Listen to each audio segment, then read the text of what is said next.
Hello. Today's lesson is on fetal arrhythmias, the conduction system.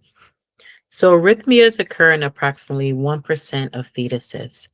Arrhythmia is defined as a heart rate that is outside of the norm, in other words. So, normally the fetus heart rate is between 100 through 180 beats. And that takes account for in the beginning of the first trimester, it tends to be a little slower than usual.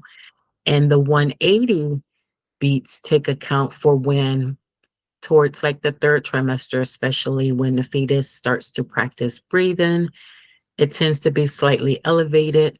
Or in cases where mom had caffeine or coffee, orange juice, the fetus is very hyper. You may see some accelerations of 180 beats per minute. But we're talking about occasional occurrences. Now, normally, we all know normally, especially mid first trimester to the end of the third trimester, the heart rate usually range between 120 through 160 beats per minute. Okay. Now, a normal fetal heart rhythm is evenly spaced atrial contractions followed by ventricular contraction. Okay. Now, in our conduction system, it all begins with our pacemaker of the heart. The pacemaker of the heart is the SA node. Very important to remember that. Okay. So the SA node starts the sequence by causing the atriums to contract, which you can see here up in the example. So it causes the atrius to contract. Then from there, it sends a signal to the AV node. Okay. From there, the signal goes through the bundle of his, down the bundle branches, and through the Purkinje fibers, which then causes the ventricles to contract. Okay. Now, our PQRST waveform, we're going to really break this down in the next coming slides. But for now, the depolarization of the atrium corresponds to the P wave on the ECG. Okay, and the A wave on the mitral inflow and aortic outflow spectral Doppler waveform. All right. Now, the QRS complex here on the ECG waveform corresponds to the ventricles excited. They're excited, they're contracting, they're happy, in other words. And so the excitation of the ventricles as seen by the antegrade flow on that spectral Doppler through the aorta and pulmonary artery. Okay. All right, so let's take a look at that closer. You can see this as it's happening and the waveform that it's creating. Now, what you need to know on this particular slide is once again, the SA node is known as the pacemaker of the heart. I had that as a test question. I had another test question that asked me the location.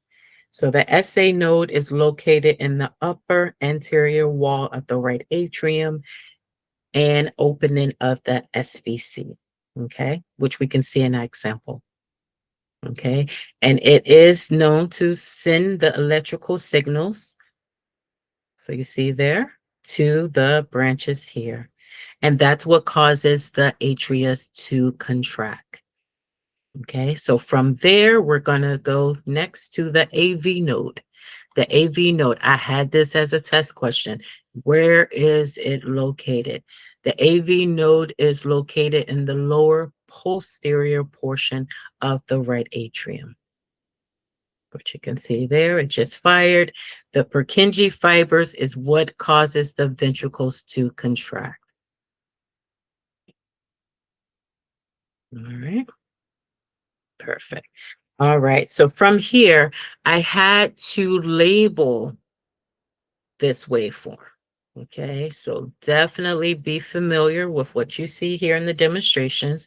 I took a step further to even put a definition to each one again. So it's pretty much reiterating what we just went over on the previous slide. One thing that we did not mention was the PR interval, which we will be discussing here coming up. But the PR interval is the transit time for the electrical signal to travel from the S8 node to the ventricle, okay, which you can see here. So PR interval is the time it takes from the atrials to contract to ventricular contraction, and that is known as your PR interval. Now your RP interval, okay, so RP interval, let's go here down the bottom.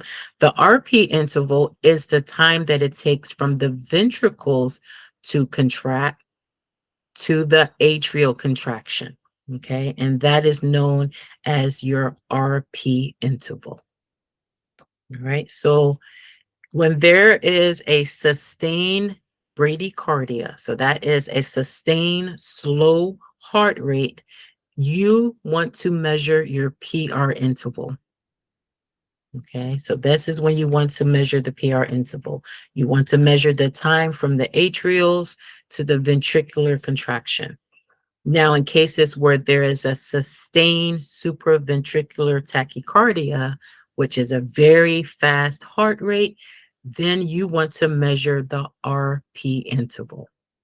Okay, so that is the time from the ventricular contraction to atrial contraction. All right.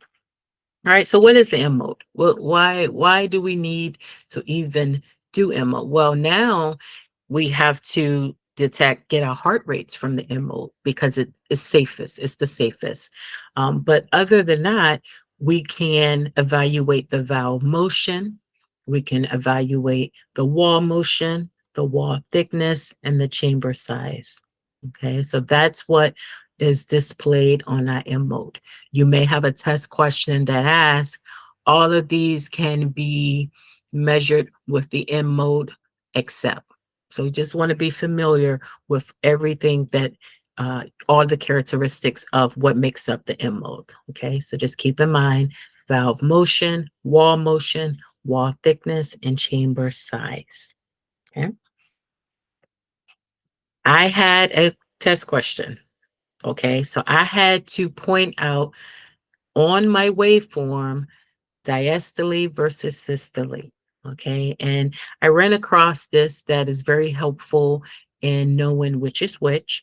So with diastole is when the valves are open. Okay, so think open or dilated open valves. So that's going to be represented by where you see either an M or W on your M mode. Okay, which you can see here. Notice it looks like M's or like mountain peaks. The W is there. So this is diastole. Now, systole, think of sit down, systole, or relax. So this is when your valves are closed. You will not see an M or a W. So just think we're sitting down in the valley. So you have systole, systole, systole, systole. Okay. All right, so I'm going to go over a few different waveform spectral Dopplers so you can be familiar with. So we know when we're listening to our valves, it creates this EA waveform, which you can see documented here. The A wave is always higher than the E wave. Okay, so the A wave of the mitral valve corresponds, like we said earlier, to the P wave on the ECG, and it represents the atrials contracting. Okay, now the aortic outflow waveform represents when the ventricles contract, that corresponds to the QRS on the ECG. Okay, now here in the B section, we're looking at pulmonary artery and pulmonary vein spectral Doppler. So it's showing us the atrials contracting. It's represented by the reverse flow, which you can see here in the pulmonary vein. And then in the pulmonary artery waveform, the arrow represents ventricular contraction, okay? And then this here is showing the time between the two, which is the AV interval. All right, so let's go next one. All right, so when we're determining heart rates, there's three key things that we have to keep in mind as we're determining the heart rate. We're not just getting a heart rate to be getting a heart rate. So we have to know first, one thing, what is the heart rate? Okay, so that's what we're measure: ventricular rate, M mode or pulse Doppler, which we usually do M mode. And then you want to compare the atrial rate to the ventricular rate. So what is its relationship? And then from there, you want to measure the time interval between ventricular beats. What is the rhythm? Is it regular or is it irregular? So these are all the three key things that you are assessing as you're determining heart rate. Okay. All right. So here's an example here.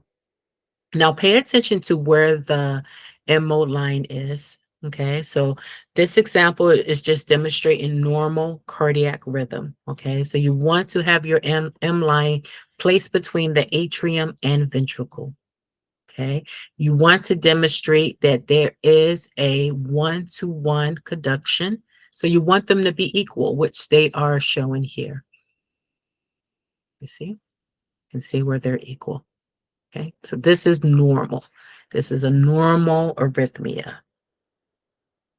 All right, so now we're going to break down some abnormal arrhythmias. Okay, so usually it's broken down into these three categories.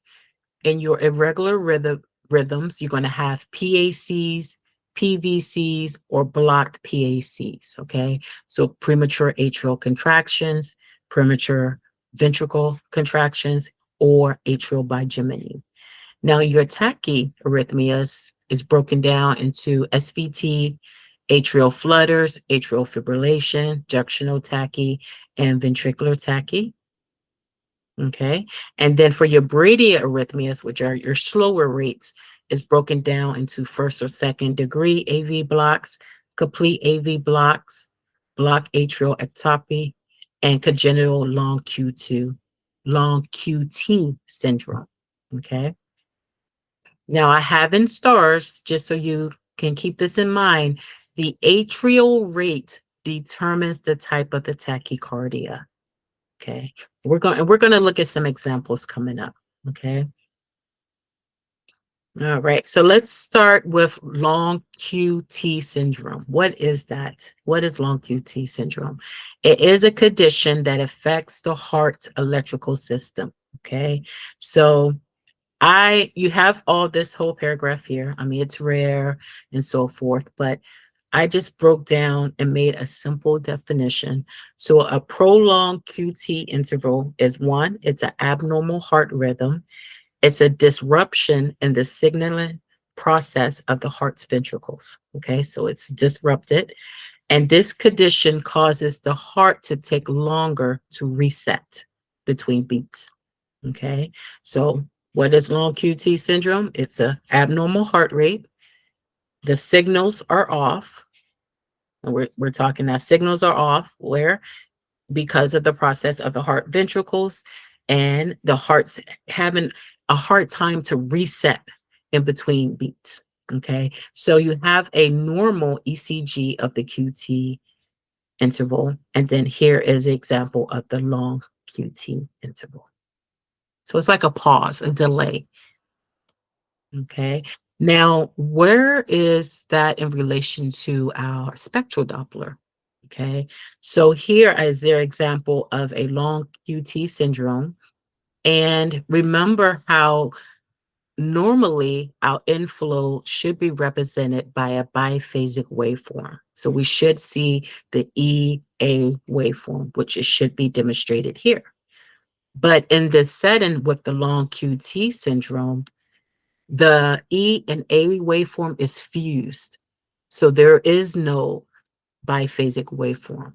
It's fused as in one.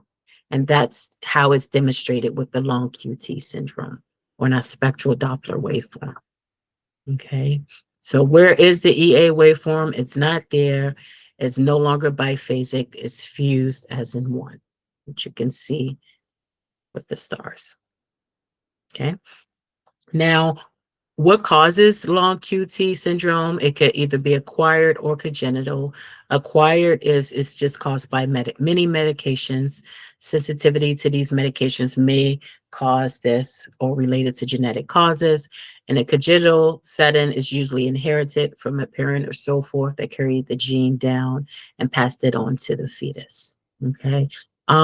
Here I found this where you can see long QT syndrome and a probability for normal male or female, just so you can kind of see.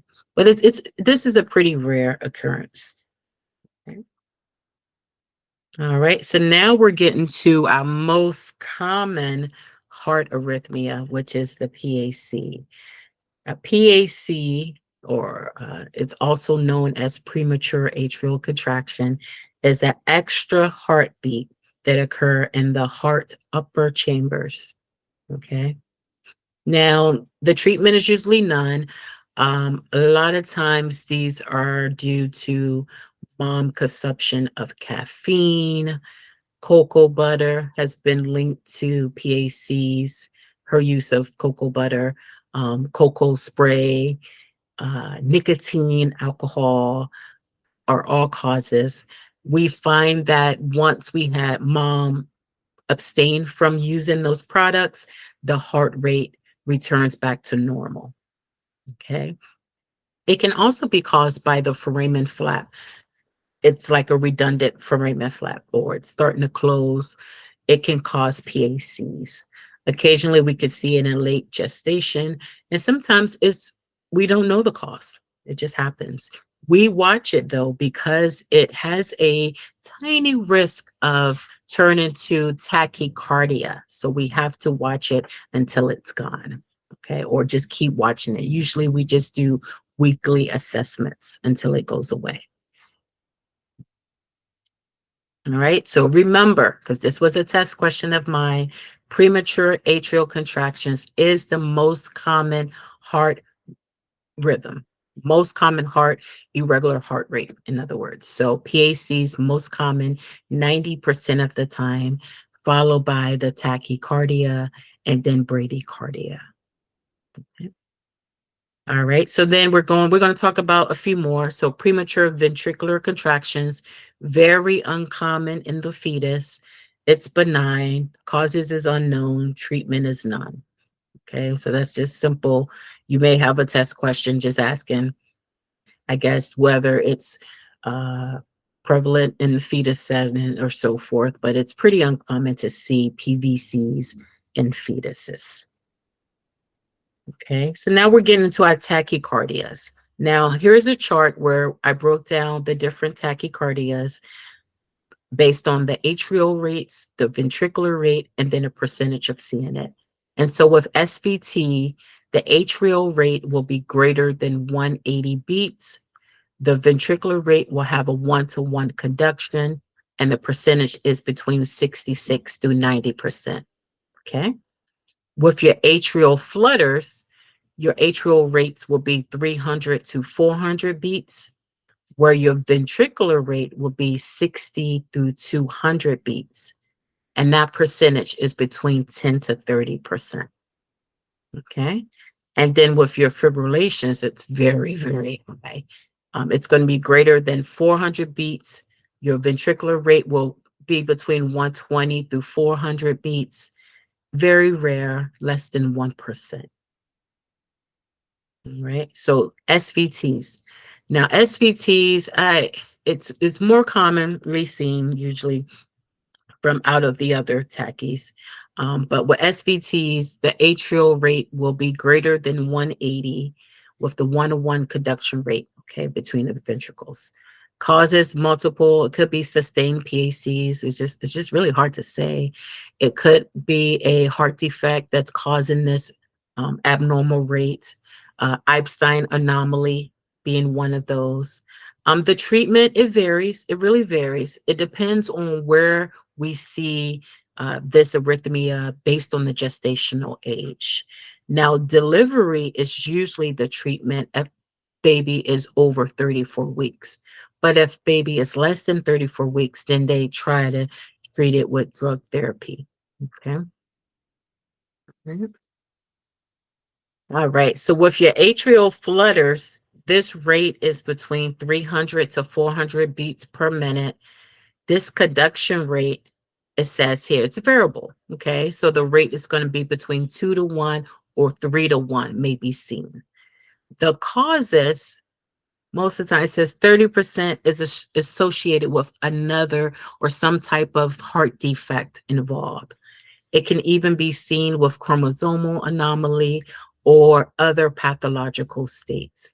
Once again, with the treatment here, drug therapy is advised, delivery if fetus is greater than 34 weeks. So just example of that. All right, so here's another example of the atrial flutter. You have a 2 to 1 AV block. The atrial rate is 414 beats. Wow. And the ventricular rate is 207. That is pretty fast. Wow. So this is just an example here on the M mode. Okay, so now let's look at atrial fibrillation. Okay, so this is exceedingly rare, pretty rare in a fetus or neonate. And what happens here is that the atrial rate is greater than 400 beats per minute. Okay, and it's a variable conduction rate. It's causes by maternal or fetal distress. Okay, now the treatment is either drug therapy dependent on the gestational age. And once again, if the fetus is over 34 weeks, then they usually recommend delivery at that time. All right. So let's go here. So note SVT. SVT equals atrials and ventricular rate is greater than 180 beats. Okay, that's SVT. VT, so ventricular tachycardia, is only the ventricular rate is greater than 180 beats. Okay, so once again, SVT is both. Supraventricular tachycardia is atria and ventricular rate is greater than 180 beats, but ventricular tachy is only the ventricular rate is greater than 180 beats. Okay. All right. So here's an example of ventricular tachycardia. The ventricular rate is 180 beats. It exceeds atrial rate. Okay. So the fetus may exhibit periods of sinus bradycardia. It's exceedingly rare in fetuses, and the causes are associated with long QT syndrome. It has, unfortunately, an increased risk of sudden death. Okay. So that's really tough, really hard to see. But this is a M-mode example of that. Now we're going to talk about bradycardia, okay? Now there's two kinds of bradycardia. You have transient bradycardia and then sustained bradycardia, okay? Now transient bradycardia is sporadic. It's a heart rate that dips down under 100 beats per minute. That could be caused by the transducer pressure or core compression. So you may see some occasional dips down to less than 100 beats. Now, sustained bradycardia is consistent. It's a consistent heart rate that is less than 100 beats. And usually, sustained bradycardia equals heart block. Okay, so usually that is the reason. Okay, now the heart blocks is broken down into three.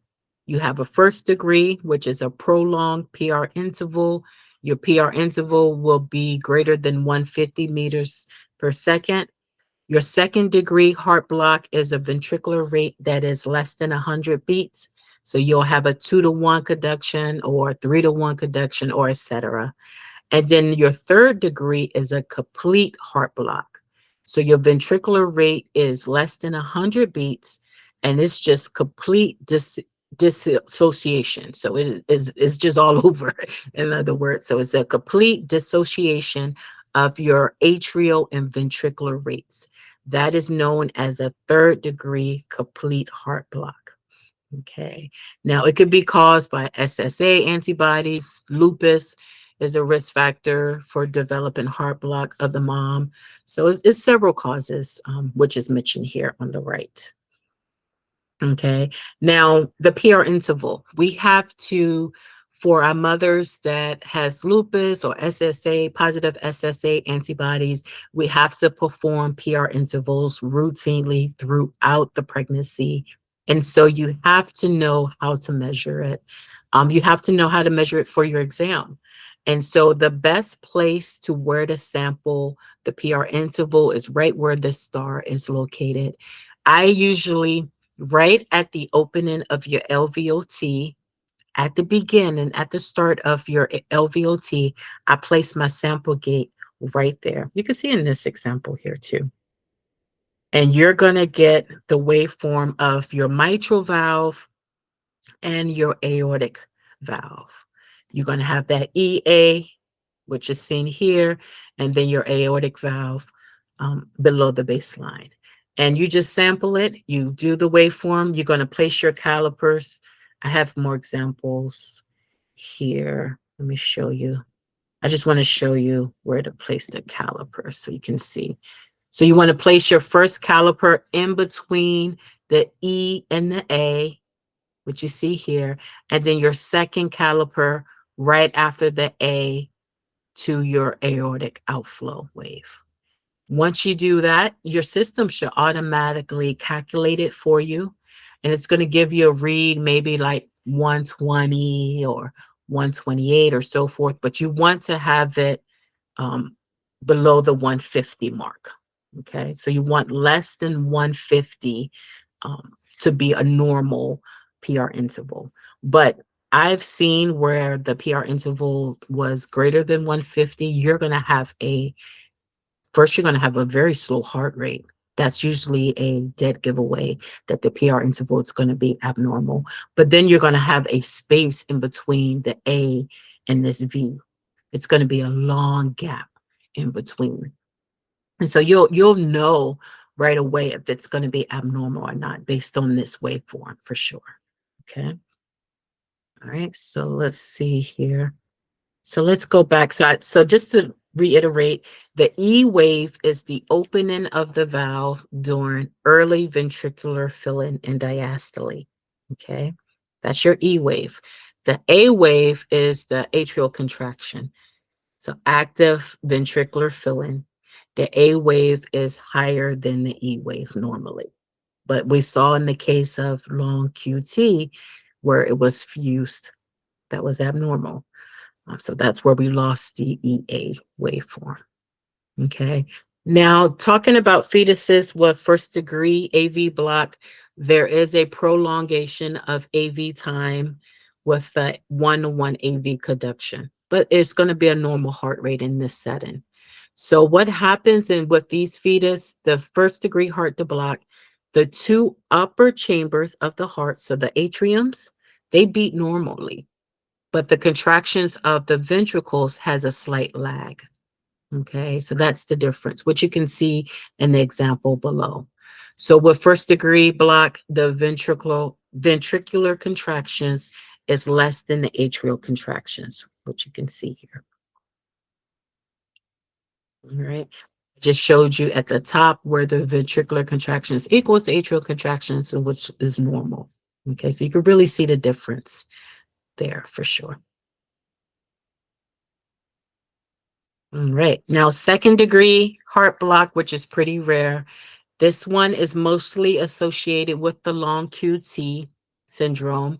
It can lead to heart failure. It can lead to high drops. Okay. And this is the one where you're going to see a 2-to-1 or 3-to-1 conduction rate, which you can see here. 2-to-1. You have the two atria beats to the 1, 2 to the 1. Okay, so this is an example of second degree heart block. Okay, now second degree heart block, the ventricular rate is less than 100 beats. Okay, so in the example, we have atrial bigeminy.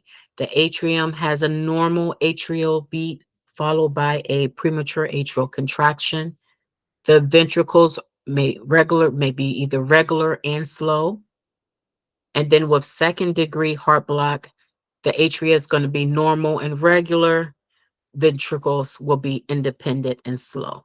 So that's the difference between the two. And I just want to show you that waveform again so you can see that. You can really see that the ventricles are lagging. All right, so here are some more examples. In figure 4, we have a rhythm associated with atrial bigeminy. Notice the double beats. You see the 2 double beats in relation to the ventricle. 2 to 1, 2 to 1, 2 to 1. Okay. In figure 5, it's demonstrating fetal bradycardia due to atrial bigeminy. In this case, every atrial beat is conducted to the ventricle where there is a ventricle beat, which you can see 2 to 1, 2 to 1. The ventricular rate was at 84 beats per minute. You may have some examples on your test that just as you see here, and you may have to diagnose or say which heart arrhythmia is present. So you definitely want to be familiar with these M modes for sure. I wanted to note here that if there is a heart arrhythmia, you will see it in your umbilical cord. Okay, so it will show in your umbilical cord as well. In this particular example, it is trigeminy. So you see that there is 3 beats. You see that? Okay, and you can also see it in the umbilical cord. All right, so now let's talk about complete heart block. So 50% is associated with a heart defect. So you're going to see this in cases of left atrial isomerism and ventricular discordance, LTGA. Okay, so that is, remember, if you took the congenital heart disease lesson, LTGA is also known as the congenitally corrected transposition of great arteries. So that's where the ventricles are switched. Okay. Now, left atrial isomerism is known to have this complete heart block. And why is that? Because there is 2 left atrias. So what's missing? Our pacemaker. Our pacemaker is missing, which is found in our right atrium. So it makes sense that with the left atrial isomerism that there will be some type of arrhythmia because the right atrium that houses the SA node as well as AV node is missing. Okay. The prognosis is poor usually with this typical kind. If it's isolated, meaning there is no other structural heart defect present, 98% of the time is due to where mom has like positive antibodies or lupus or so forth. And that's because the antibodies crosses the placenta and causes this conduction system to be erratic. The treatments in utero is usually maternal administration of these corticosteroids or so forth. Or if the fetus is greater than 34 weeks, then they may just recommend delivery in that case. All right, so here are some examples. This is just a review of the AV block first degree versus AV block second degree, and then AV block third degree. So you can just see it all in one. Once again, if you guys want copies of these M modes, I am proudly, I will email it to you so you can have this to study for your boards. Okay, I have no problem sending out these files. Okay. All right, so let's look at some more M modes. Now, this is an example of an M mode cursor through the right atrium and left atrium. And simultaneously, you see, you have the aortic arch as well. And so it's just showing you different ways to pick up different M mode and just a sample throughout the heart. You can look all throughout the heart. You don't have to be at the atrium or ventricle. In this case, you see here, it's a different way, in a different plane, in other words. Okay. Here's an example of in your innominate vein, your left brachiocephalic, and the 3 vessel tracheal view is showing you a spectral Doppler, and then you see your M mode in sample D. Okay. Almost always, though, we normally will put our M mode cursor, just as you see here, through both ventricle and atrium, so you can compare the two. This is almost always the normal way to detect arrhythmias. Okay, and once again, showing the same thing, what we just looked at here. So a sagittal view of the atria and aortic arch, highlighting through the image the biatrial motion using M mode. So it's just another way to show you normal M mode. And then here in C, you can see the atrium and ventricle, so the normal way that we usually interrogate arrhythmia. Okay, you see there's a normal 1-to-1 conduction. All right, same here. Same here. This is where you're showing through the papillary muscles, or you can even do at the level of your AV valves. They're taking some measurements here as well. They're even demonstrating diastole, systole, and so forth. Okay. All right. All right. So now we're getting to the end. We're gonna pretend this is our exam. A, starting with A, what's going on here? Take a look at right away. We can see double of the atrias compared to the single ventricle. Okay, we're noticing that, right? So this is an example of a fetus with atrial bigeminy. Okay, because we see in the atriums there's 2-to-1 compared to the ventricle. Okay, let's go to B. B here, you see atria, ventricle. Ventricle seems to be very slow in this setting. This is an example of a fetus with 2-degree heart block. It has irregular atrial rate and then bradycardiac ventricle rate, which we can see that. So this was regular. Now notice, not to compare or not to confuse the two, you see this one at the in A where it was double, but this one's clearly single. So this is a normal atrial rate compared to the atrial bigeminy. I just wanted to point that out. Okay, so let's go to C. See, they seem to be pretty equal. Don't you agree? I feel like the ventricles and atriums are aligned, but maybe fast. Let's take a look. This is example of SVT.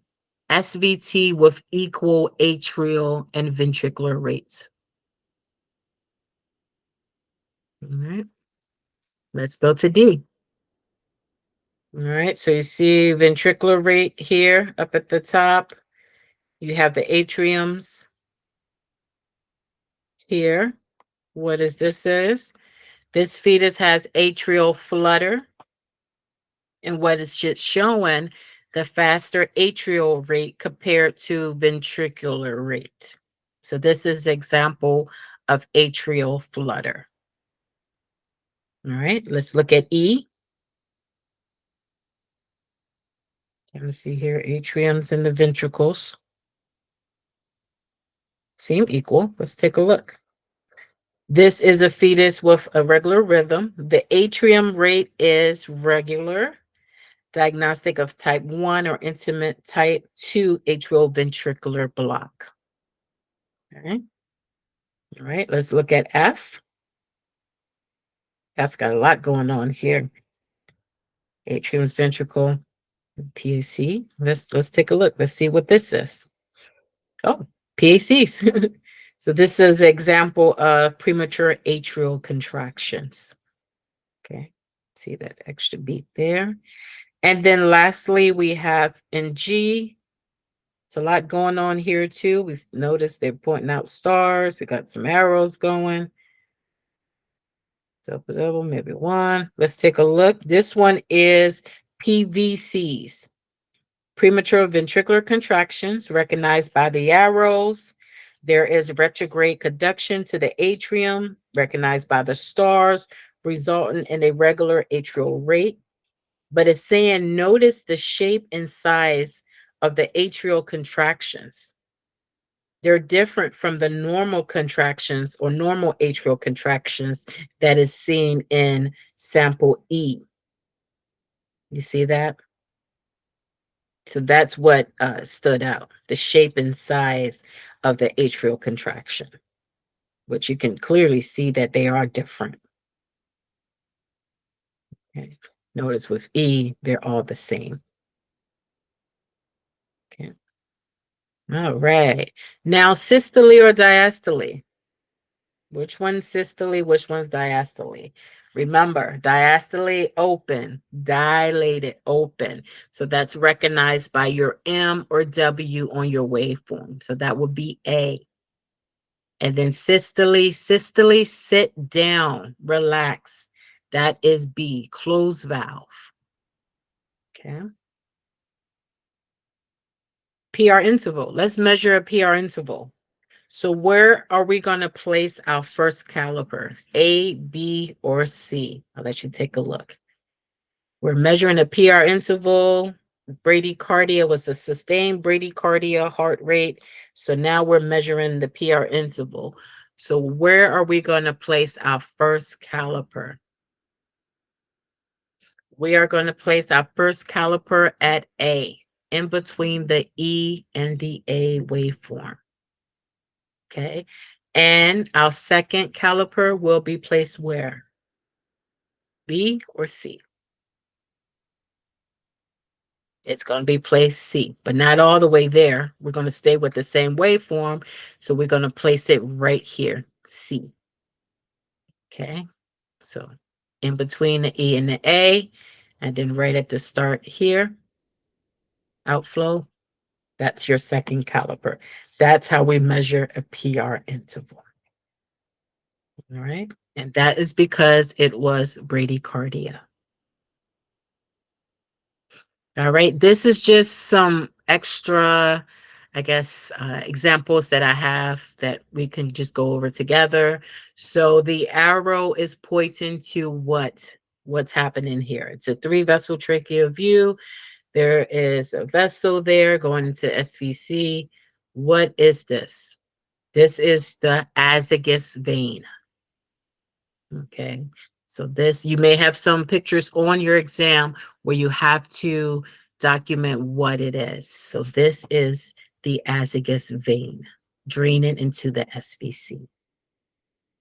All right, let's talk this out. Let's talk about these structures. So starting with A, what is A? A is your ductus venosus. Okay, so A is the ductus venosus. What is B? B is your IVC, inferior vena cava. Okay. C, C is the umbilical vein. All right. And then D, lastly, D is the hepatic vein. All right.